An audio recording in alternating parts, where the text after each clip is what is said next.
Hello, everyone. Welcome to the Storyteller.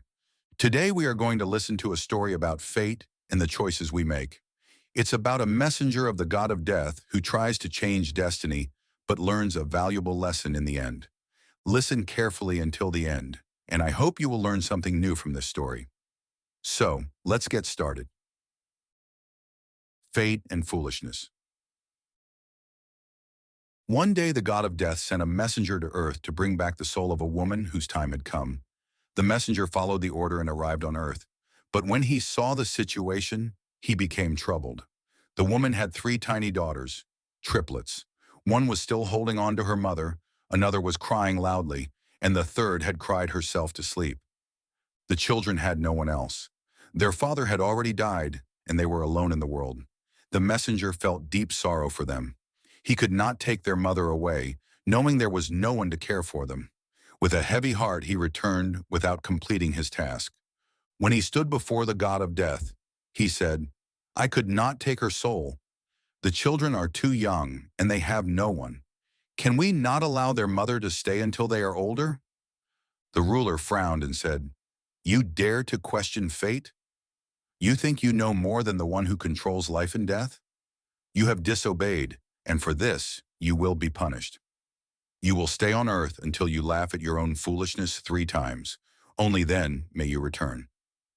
The messenger accepted his punishment, but felt he had done nothing wrong. He believed he had acted with kindness and wondered how he would ever laugh at his own foolishness. He was sent to Earth, where he lay by the roadside. A cobbler on his way to the market to buy warm clothes for his children noticed him. Seeing the messenger cold and shivering, the cobbler felt pity. Instead of buying clothes for his own children, he bought a blanket and warm clothes for the stranger. The messenger had nowhere to go, so the cobbler invited him home. He warned, "My wife will be upset, but don't worry. She will understand in time." As soon as they arrived, the cobbler's wife became furious. "You spent our children's money on a stranger?" she shouted. Hearing this, the messenger laughed for the first time. The cobbler, confused, asked, "Why are you laughing?" The messenger only said, "I will explain after I have laughed 3 times." He had laughed because the woman did not realize that by helping him, they had welcomed a divine being into their home. Their kindness would bring them great fortune, but she only saw the loss of money, not the blessing ahead. The messenger stayed with the cobbler and learned the trade. With his skills, he made beautiful shoes, and soon the cobbler's shop became famous. People traveled from far away to buy their shoes, and the family became wealthy. One day, a royal servant came with a rare piece of leather. He said, "This is for the king's shoes. Make sure you craft shoes, not sandals." The cobbler warned the messenger, "We have only one chance. If you make a mistake, we will be punished." But when the shoes were made, they were sandals, not shoes. The cobbler was terrified. "What have you done?" he cried. "The king will be furious." At this, the messenger laughed for the second time. Just then, the royal servant rushed in. "Make sandals, not shoes. The king has passed away, and he must be buried with sandals." The cobbler was shocked and fell to his knees. "You knew?" he whispered. The messenger only smiled. He had laughed because he saw how humans worry about the future. But they do not know what is coming. They plan and fear mistakes, but fate unfolds in ways beyond their control. The messenger now thought about the triplets.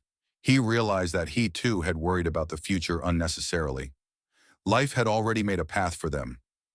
Sometime later, 3 young women arrived at the shop with an older woman. They wanted shoes for their weddings. When the messenger saw them, he recognized them immediately. They were the triplets he had left with their mother long ago. He turned to the older woman and asked, "What happened to these girls?"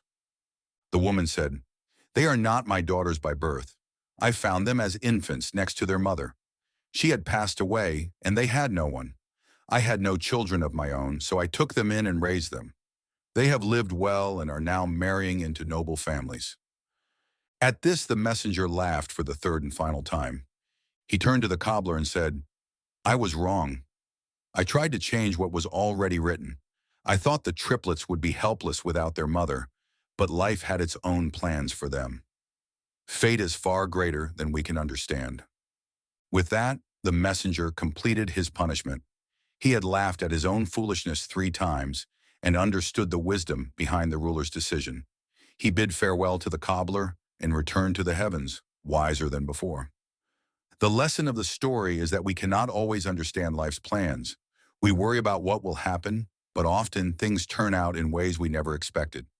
What seems like a loss today may be part of a greater plan we do not yet see. Hope you enjoyed the story and learned something new. If it helped, please leave a like and subscribe to the channel. Keep watching and keep learning. I will see you in the next story. Thanks for watching.